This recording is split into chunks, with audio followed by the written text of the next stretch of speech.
dư lực rồi. Dạ, kính chào quý vị khán giả. Bây giờ là 6 giờ 15 phút. Còn 15 phút nữa thì chương trình suy diễn cuộc đời sẽ bắt đầu diễn ra tại sân khấu ngoài trời thuộc khách sạn Mekong Mỹ Tho. Và nhân vật chính của ngày hôm nay đó chính là chú Thái Văn Hai. Chú Thái Văn Hai còn được mệnh danh là độc thủ Lục Huyền Cầm. Mình thì hay gọi đùa chú là chú Hai Dương Quá. Trong cái thần điêu đại hiệp chắc quý vị các bạn vẫn biết rồi đó. Dương Quá và cô Long. Thì tất cả mọi thứ đã sẵn sàng, bây giờ thì cũng đang mọi thứ đang chuẩn bị chờ đợi là khi bắt đầu. Mời quý vị các bạn lên tương quan chút xíu. Đây hình ảnh của đội ngũ của Colorman đang chuẩn bị đó, máy móc rồi các bạn này là bạn chạy Ronin đó.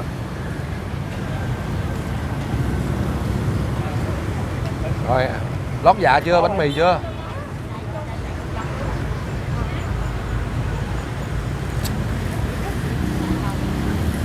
Còn đây là đại diện của nhà tài trợ đến từ Colorman Fashion. Nhà tài trợ cũng vậy luôn, cũng ngồi gặm bánh kem mì luôn nha, thưa quý vị các bạn. Cô ấy mắc cỡ. Thật ra thì nhà tài trợ thì ăn bánh mì nhưng mà không có nhai được tại vì không có răng á, cho nên là đó quý vị bạn thấy cô che lại. Nhà tài trợ cái gì cũng được, cái gì cũng có, chỉ có thiếu răng thôi bà con cô bác. Đó, thấy không? Đó, cười à. Thôi đừng che nữa cho bà con thấy đi, lỡ trúng răng là giấu hoài quá. Lại quá. Ở đây nè, răng đẹp nè. Đó, đây đó.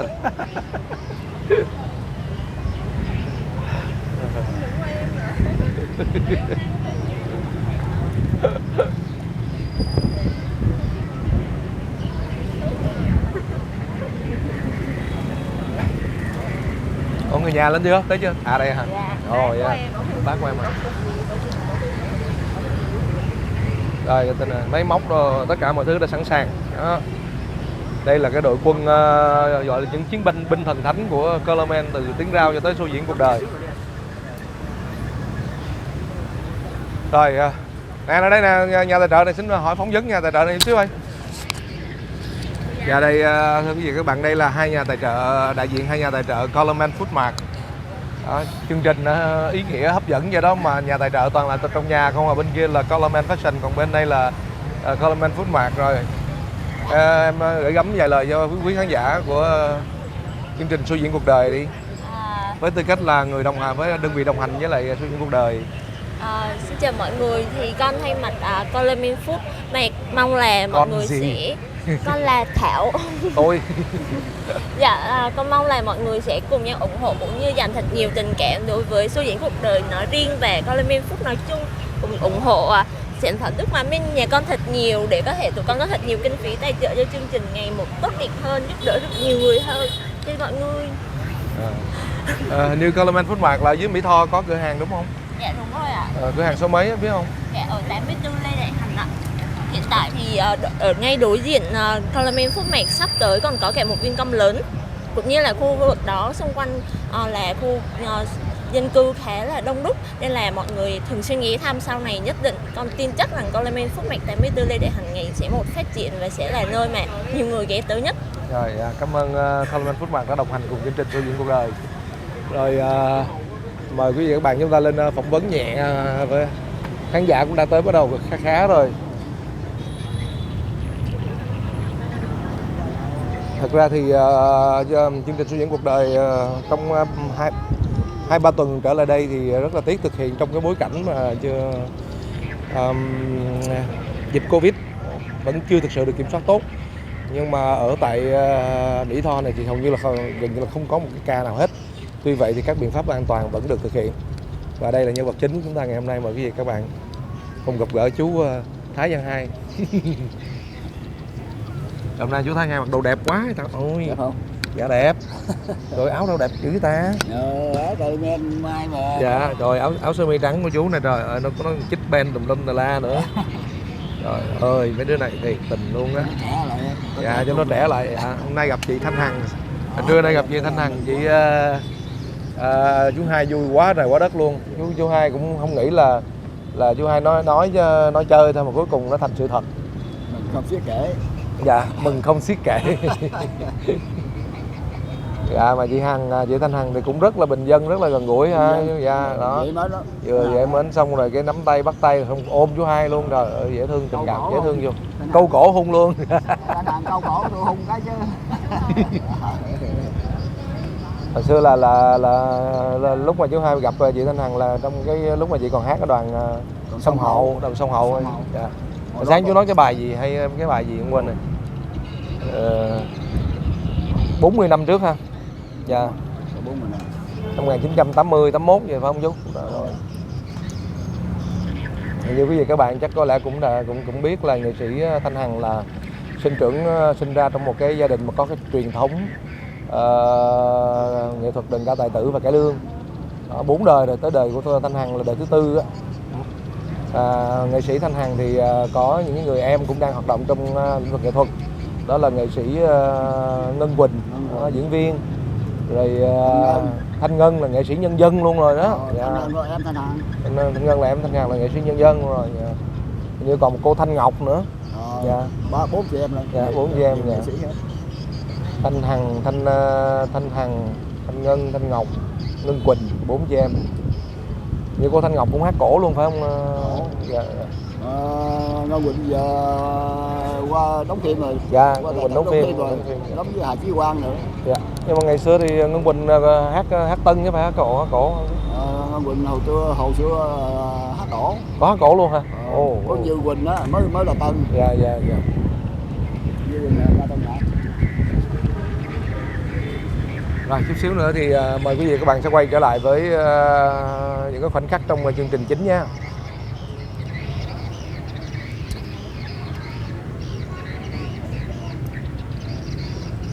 Rồi xin được chào mừng quý vị và các bạn đang đến với chương trình show diễn cuộc đời. Chương trình show diễn cuộc đời do Đài Truyền hình Thành phố Hồ Chí Minh phối hợp cùng công ty Color Entertainment thực hiện với sự đồng hành của hai nhãn hàng Colorman Fashion và Colorman Foodmart. Chương trình show diễn cuộc đời được phát sóng vào lúc 20 giờ 35 phút tối thứ Tư hàng tuần trên kênh HTV7.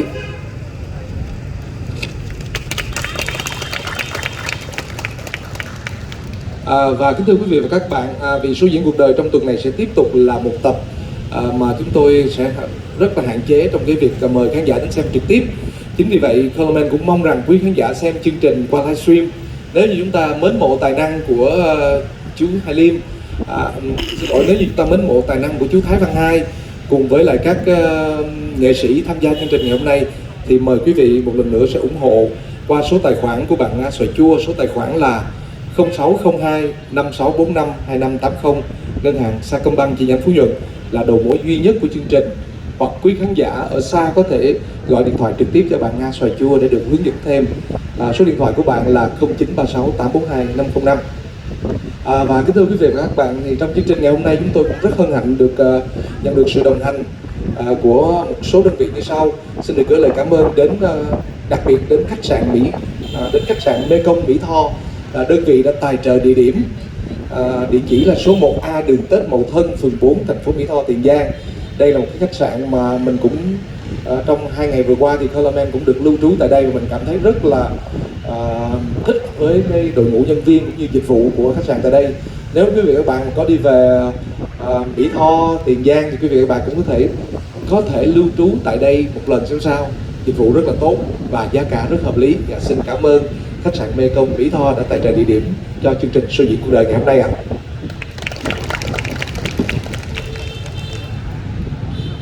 Và cũng xin được cảm ơn một đơn vị nữa luôn luôn đồng hành với các chương trình của các nội dung của Colorman từ tiếng rao cho đến show diễn cuộc đời. Đó là đơn vị Pixel Factory. Xin cho tràng pháo tay cho đơn vị Pixel Factory ạ.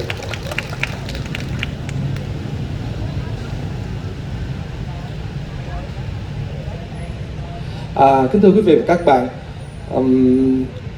show diễn cuộc đời ngày hôm nay xin được giới thiệu đến tất cả quý vị và các bạn một nhân vật hết sức đặc biệt.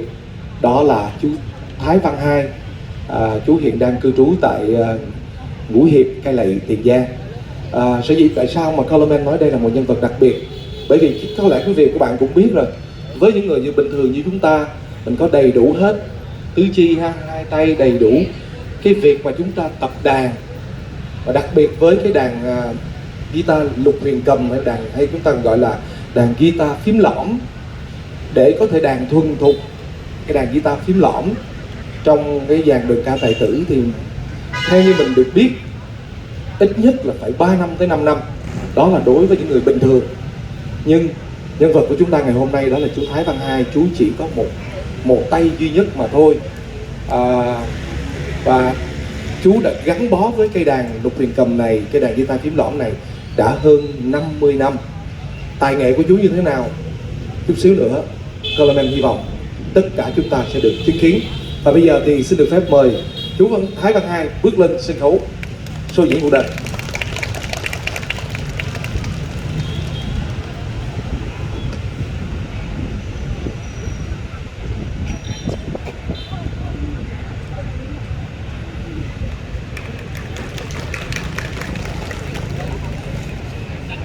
Dạ, và trước khi chương trình được bắt đầu thì cũng Coleman xin được phép phỏng vấn nhanh chú Thái Văn Hai một xíu. Dạ thưa chú Hai, thì chính thức là từ lúc nào chú bắt đầu làm quen với cây đàn hả chú? Lúc tôi 16 tuổi rồi tôi đã bắt đầu làm quen với cây đàn.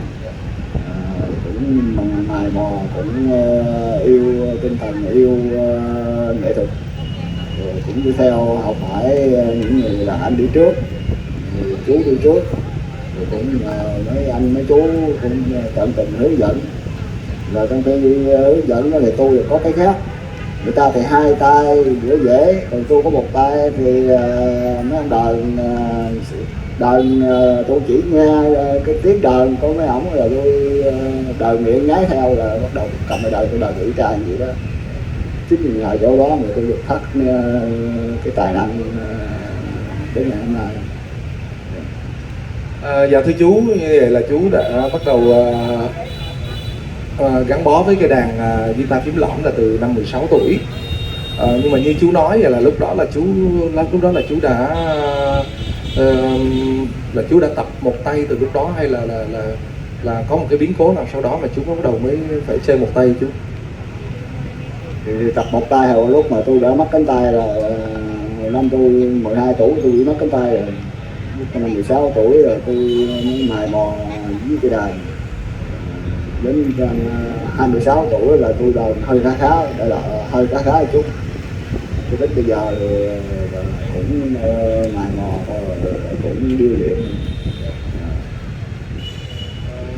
Dạ thưa chú, thì trong 10 năm đầu tiên mà chú tập đàn á, thì chắc nó rất là gian nan đúng không chú? Vậy thì chú có thể chia sẻ lại một số cái kỷ niệm mà có những cái giai đoạn mà làm thế nào để chú vượt qua được cái khó khăn. Bởi vì mình biết rằng là với những người mà có đầy đủ hai tay thì tập đã khó rồi, còn với chú thì có một tay thôi, thì thời gian đầu nó thực sự đó cá nhân mình nghĩ nó sẽ rất là khó khăn. Vậy thì chú làm thế nào để chú vượt qua cái thời gian đó? Lúc ra thời gian đầu tiên thì nó khó lắm. Như theo nói đúng ra tôi không có trì trí, nản chí là bỏ rồi, không làm được, không thể làm được. Nhưng cũng vì cái chỗ yêu mến rồi đeo theo làm có được đến ngày hôm nay đó. Là cái quá trình cũng là vất vả. Có lúc nào chú nản mà chú tính bỏ không chú? Cũng có lúc tôi thấy có nhiều người nói ô trời ơi, tao hai tay tao làm còn cần ai, là còn năm thân, còn mày có một tay mày làm thôi không được đâu. Nó nản từ chỗ đó, nhưng mà không nản vì cái tinh thần của mình nó yêu mến rồi, nó nuông chí cho mình không bất mãn, không bỏ, vẫn đeo bám theo làm cho bằng được. Dạ. Chú có sư phụ nào đầu tiên của chú không? Có. Dạ. Sư phụ đầu tiên mà tôi hướng dẫn cho tôi là ông Lê Minh đó. Dạ. Sau này đi đợi cho đoàn hát Sông Khẩu 2 á. Dạ. Có đi chung với cô Thanh Hằng nữa. Dạ. Có đi chung với cô Thanh Hằng. Có. Ổng với ông Sáu là cũng bực tiền bối à. Dạ. Hai ông. Dạ. Rồi anh dẫn dắt cho tôi bài bản rồi nhịp nhàng cơ bản rồi cũng nhờ ông Lê Minh ông dẫn dắt cho tôi. Kính thưa quý vị khán giả, rất nhiều khán giả khi xem trực tiếp trên livestream hoặc là xem qua video trên kênh YouTube của Coleman thì mình thấy rất nhiều ý kiến hỏi là ủa chú có một tay thì chú bấm làm sao, rồi chú khẩy đàn làm sao. Thì chắc có lẽ bây giờ thì xin phép mời chú ngồi xuống để chú biểu diễn nhẹ nhẹ để mọi người xem, rồi sau đó chúng ta bắt đầu đi vào cái tiết mục đầu tiên được không chú? Dạ, xin mời chú.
Quý vị các bạn thân mến, chúng ta vừa nghe phần độc tấu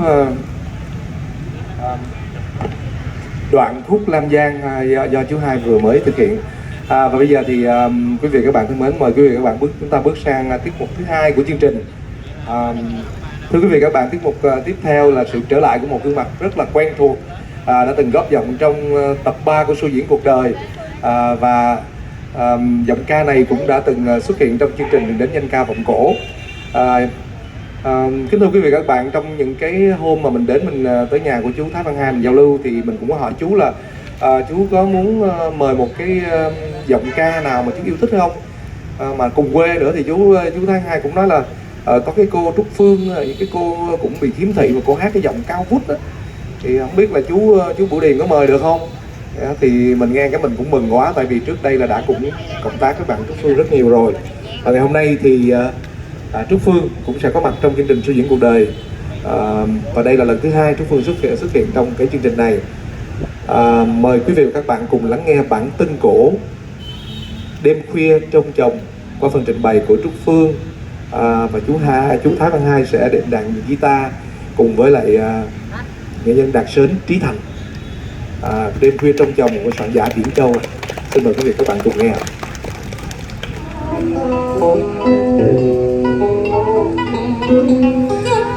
Ngôi lẻ từng đêm sương lạnh buốt,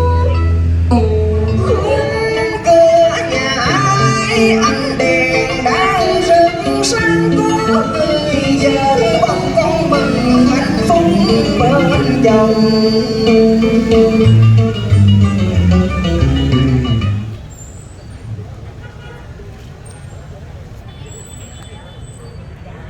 Trước tiên Thanh Hằng xin kính chào quý vị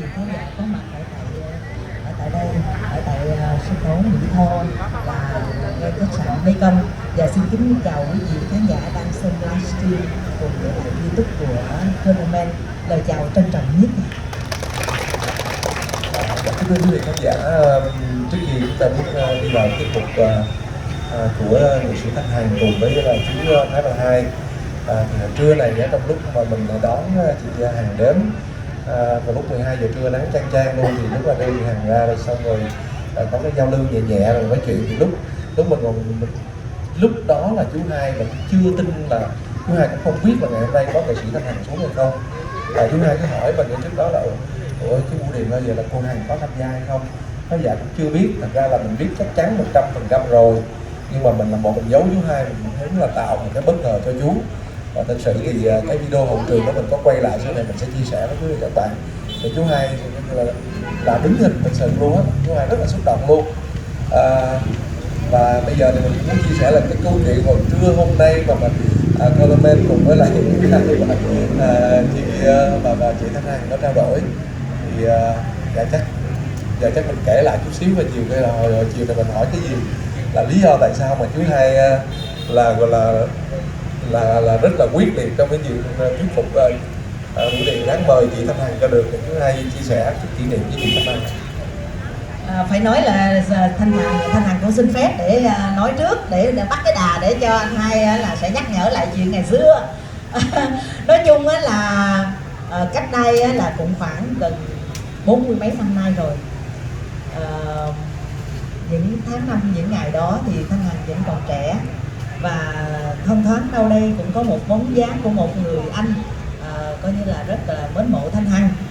Và sau 40 mấy năm trở lại, từ 40 mấy năm, và coi như là rất là mến mộ Thanh Hằng, rất là ái mộ, nhưng mà có cái là không có được, lúc đó là không được gặp gỡ Thanh Hằng được. Tại vì cái lúc đó là quý vị biết rằng là khi mà nghệ sĩ đến hát xong rồi là lo chạy không à, là chạy show đó, cho nên là cái dịp mà để gặp gỡ nhau không có được. Thì cái duyên lành Thanh Hằng được gặp là coi như là show diễn cuộc đời này đã đem cho Thanh Hằng trở lại. Quý vị có thấy rằng trái đất tròn cũng sẽ có ngày gặp lại, quý vị thấy không? 40 mấy năm rồi trở lại thì Thanh Hằng cũng được gặp anh Hai, mà chưa có được gặp mà bằng xương bằng thịt nha, chỉ gặp qua lời giới thiệu của Bưu Điền thôi, của Tournament thôi. Thì Thanh Hằng nhìn thấy ôi sao mà lại đáng quý quá. Phải nói là nhờ có là coi như show diễn với cuộc đời Thanh Hằng mới được gặp một cái người mà coi như là đáng quý vô cùng, một cái người rất là đam mê, yêu mến bộ môn nghệ thuật đàn ca tài tử này. Và chỉ có mời như là bất hạnh hơn mọi người là coi như là chỉ có được một cánh tay thôi, mà một cánh tay quý vị thấy khi nãy cái anh một em trẻ cũng đàn guitar, quý vị có hai tay, vừa thổi phím là vừa đàn, mà quý vị thấy đó, như thế mà bây giờ anh hai chỉ có một bàn tay thôi mà phải vừa đàn vừa thổi phím nữa, quý vị thấy chưa? Đó là một cái điều mà Thanh Hằng rất là trân trọng và trân quý rất nhiều, và hy vọng rằng là anh hai sẽ đàn cho nhiều nghệ sĩ nữa, để cho các anh chị em nghệ sĩ, các cô chú đi trước và các thế hệ trẻ sau này sẽ thấy được cái niềm đam mê, và đam mê mà coi như là nhiệt huyết của anh hai, mà phải như thế mới học hỏi và mới tập luyện như thế. 10 năm, 16 tuổi là anh bắt đầu cặp cái đờn, mà tới 26 tuổi anh mới được đàn, là coi như là anh thấy một thời gian quá thì dài luôn, mà nó rất là công cán, rất là cực khổ. Và khi mà nghe lời mời đó của chương trình thì Thanh Hằng nhận ngay, mặc dù rằng là hôm nay Thanh Hằng có show đó, nhưng mà Thanh Hằng từ chối cái show đó, Thanh Hằng không nhận lời. Tại vì ngày mai Thanh Hằng cũng vẫn còn hát được cái show kia, nhưng mà hôm nay được dịp, được may mắn được duyên là được gặp anh hai như thế này, thì được gặp gỡ quý vị khán giả, được gặp gỡ show diễn cuộc đời, thì đây là một cái niềm hạnh phúc lớn nhất của Thanh Hằng. Thanh Hằng cũng xin kính chúc cho anh hai, kính chúc cho quý vị khán giả, kính chúc cho chương trình luôn luôn lúc nào sức khỏe cũng dồi dào, an lành, hạnh phúc và gặp nhiều điều may mắn trong cuộc sống. Về cái đơn chị khán giả thì chị Thanh Hằng thì nói khiêm tốn vậy thôi, chứ hồi trưa này cái nguyên văn câu chuyện hồi trưa này khác lắm. Không phải để chẳng nói nữa, mình phải nói tốt trước đi, rồi lát nữa khai xấu tôi sao? Cái chuyện này là chuyện xấu hay gì đây mà cái nãy giờ muốn là môi ra hoài vậy nè. Quý vị các bạn thân mến, nếu mà tại trên sân khấu này ngày hôm nay là chúng ta thấy chị Thanh Hằng rất là trẻ trung và rất là xinh đẹp, đúng không quý vị khán giả? Nếu như vậy thì trước đây 40 mấy năm, quý vị các bạn có thể tưởng tượng lúc đó là em chưa 18 thì như thế nào. Chắc là phải để cái phần đó để cho chú Hai nói một chút xíu. Là ngày xưa là ngồi xa xa đờn nhìn chứ, phải không chú Hai?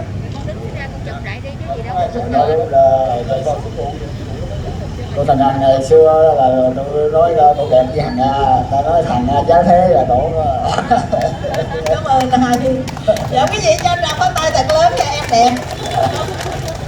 Cô thằng Hằng ngày xưa là cái giọng ca của cổ so với bây giờ thì cũng bây giờ cũng không có xuất kém gì mấy. Giọng ca cũng vẫn còn bé, cũng vẫn còn nước, nhưng mà nội lực vẫn còn. Anh nói cái gì đó, Clement muốn môi ra cái vụ mà gì mà lên bờ xuống ruộng đó. Anh nói sao đó, nói lại đi.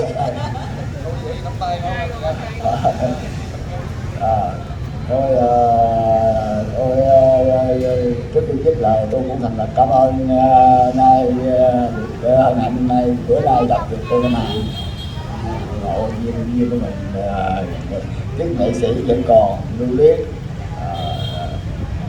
Cảm ơn cô. Cảm ơn thằng Hai rất nhiều. Đó thấy không? Ngoài ra cho chị ý là nói anh Hai nói hồi đó Thanh Hằng đẹp. Coi vừa được coi như là nhiều anh cũng là coi như là té phải không? Lên bờ xuống ruộng phải không? Thì nói vậy đi. Dạ. Quý vị các bạn thân mến, và bây giờ thì xin mời quý vị các bạn cùng đến với ca khúc Tân Cổ Lòng Mẹ của soạn giả Việt Châu qua phần trình bày của nghệ sĩ Thanh Hằng và tiếng đàn của chú Thái Văn Hai. Thanh Hằng cũng xin chỉnh lại chút xíu bài Tân Cổ Giao Duyên của soạn giả Loan Thảo và nhạc là Y Vân. Quý vị ơi, hôm nay cũng là đầy đủ duyên lành. Hôm nay đến đây thì khi nãy thì Thanh Hằng có nghe Clement có phỏng vấn con gái của anh Hai là ngày mai là ngày xả tang của chị Hai, là mẹ của con gái và hai anh ở trong gia đình. Thì thôi thì đó là một cái sự trùng hợp và nó rất là hợp lý cho cái bài Thanh Hằng đã chọn và chương trình đã chọn, đó là bài Lòng Mẹ. Xin gửi tặng đến cho gia đình và toàn thể quý vị khán giả thân yêu.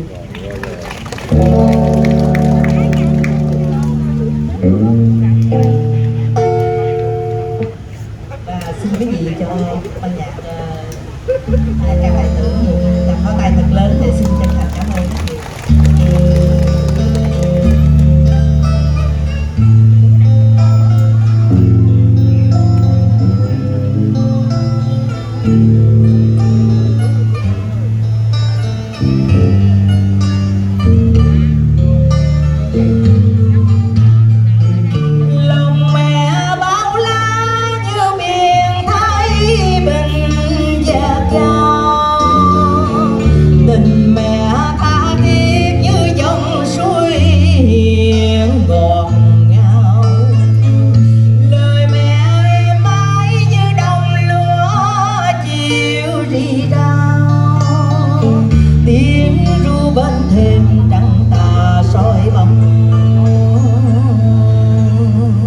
kêu kìa.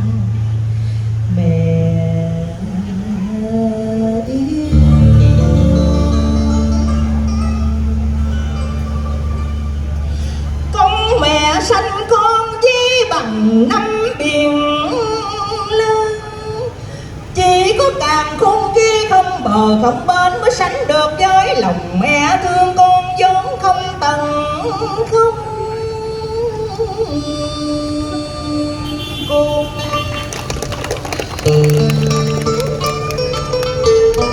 Mẹ thương con từ lúc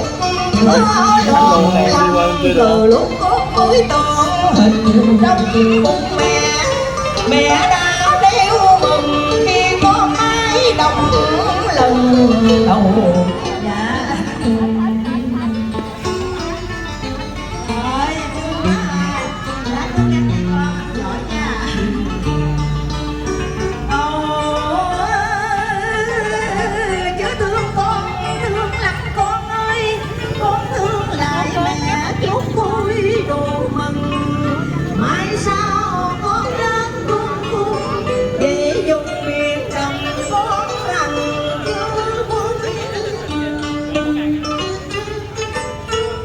mẫn nhớ có mẹ ước nghèo chân mây, rồi lâm thầm nói trong lời nước nở. Xuân đã đi ra rồi xuân trở lại sao, con của tôi nó đi mãi không về.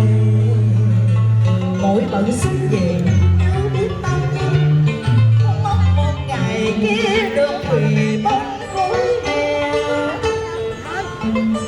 Xa xôi góc biển Giang, trời vẫn nhớ bóng hình người mẹ ở Việt Nam. Nói là thế này, xúc động quá, vừa ca mà vừa muốn khóc nữa quý vị ơi. Tình cảm thân yêu của quý vị đã đong đầy vào trong này, từng trái tim, từng giọt máu. Làm không biết là nó đáng là bao nhiêu, nhưng đó là tấm chân tình thương yêu quý vị đã dành đặc biệt cho Thanh Hằng, chương trình và cho anh Hai.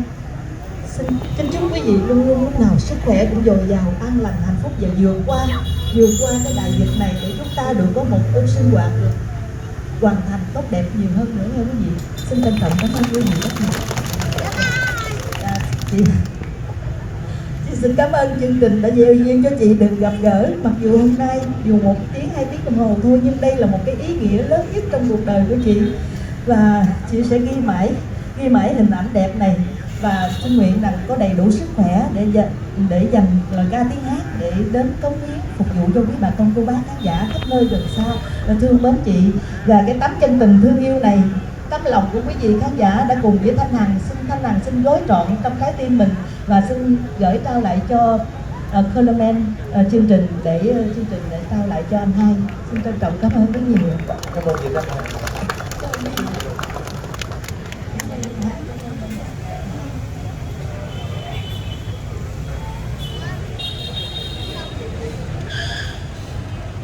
Kính thưa quý vị các bạn, phần song ca vừa rồi của nghệ sĩ Thanh Hằng cùng với ca sĩ Trúc Phương thì cũng đã chính thức khép lại chương trình biểu diễn tối hôm nay. Và kính thưa quý vị các bạn, thì bây giờ là lúc mà chúng ta sẽ được lắng nghe xem là trong cái buổi diễn ngày hôm nay của show diễn cuộc đời thì chúng ta với sự ủng hộ của rất đông đảo quý khán giả gần xa tại sân khấu này cũng như là những khán giả ở xa, số tiền ngày hôm nay xin được cảm ơn các mạnh thường quân có tên sau đây. Vì cái danh sách nó khá dài cho nên là mình không thể công bố được hết, chỉ xin công bố các mạnh thường quân có cái số tiền đóng góp gửi từ xa từ 500.000 trở lên. Xin được cảm ơn Đông Trùng Hạ Thảo Hector 3 triệu, xin được cảm ơn anh Khương Dừa 5 triệu, xin được cảm ơn chú Nguyễn Hoàng Sanh ở Úc 2 triệu, chị Trần Ngọc Bảo Vân 1 triệu, chú BH 8 triệu, ông bà Trương Cơ Nguyễn Thị Năm 5 triệu, anh Trần Tyler 100 đô,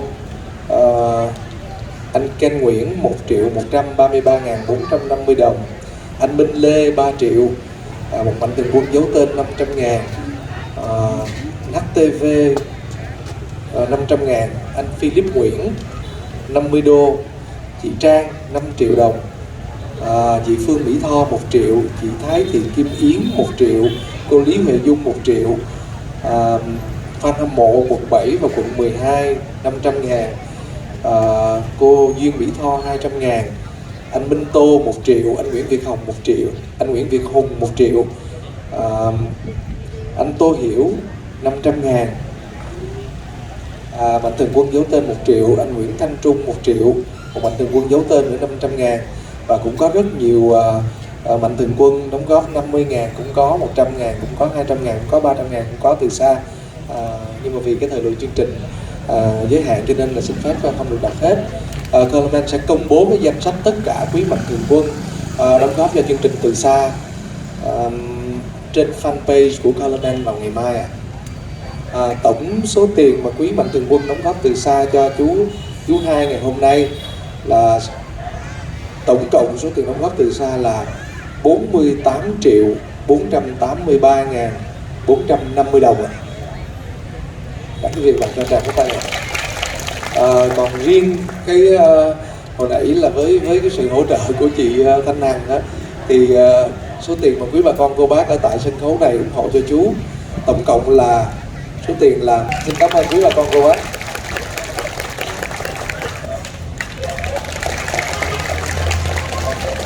Phần còn lại của quý mạnh thường quân từ xa đó là 48.483.450 đồng.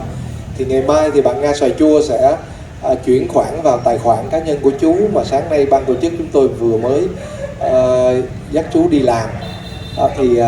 Trong buổi sáng mai thì chú Thái Văn Hai sẽ nhận tiếp được cái phần còn lại là 48.483.450 đồng. Như vậy là tổng số tiền ngày hôm nay trong chương trình Show Diễn Cuộc Đời ngày hôm nay tại Mỹ Tho và giúp cùng với chú Thái Văn Hai, tổng số tiền luôn cả cát xê của chương trình là Con anh tin rằng với số tiền này thì chắc chắn là chú Hai dư sức để mà tô sửa lại, sửa sang nhà cửa khang trang lại. Và xin được cảm ơn chú Thái Văn Hai đã đến với Show Diễn Cuộc Đời trong một cái đêm nhạc rất là xúc động. Và xin được cảm ơn nghệ sĩ Thanh Hằng ngày hôm nay. Sự xuất hiện của nghệ sĩ Thanh Hằng ngày hôm nay thực sự là nó đã mang đến rất là nhiều cái tình cảm, rất là nhiều cái cảm xúc, cũng như là rất nhiều sinh khí cho chương trình Show Diễn Cuộc Đời ngày hôm nay. Xin được cảm ơn chị. Và xin được gửi lời cảm ơn đến hai nghệ sĩ trẻ của chúng ta, đó là bạn Trương Trung Nguyên và Trúc Phương, cùng với ban nhạc Nguyễn Mộng Cần Thơ đã góp phần làm nên sự thành công của Show Diễn Cuộc Đời ngày hôm nay vào đêm 4 tháng 3 năm 2021 tại Mỹ Tho, Tiền Giang này. Xin gửi lời cảm ơn đến tất cả quý vị, và cũng xin được gửi lời cảm ơn đến tất cả quý khán giả đã theo dõi chương trình Show Diễn Cuộc Đời ngày hôm nay từ xa, từ khắp nơi trên mọi miền đất nước, cũng như là các quý khán giả trên toàn thế giới, cùng với quý bà con cô bác đang có mặt đông đủ ở sân khấu tại Mỹ Tho ngày hôm nay cho tới giờ phút này. Và xin được cảm ơn tất cả.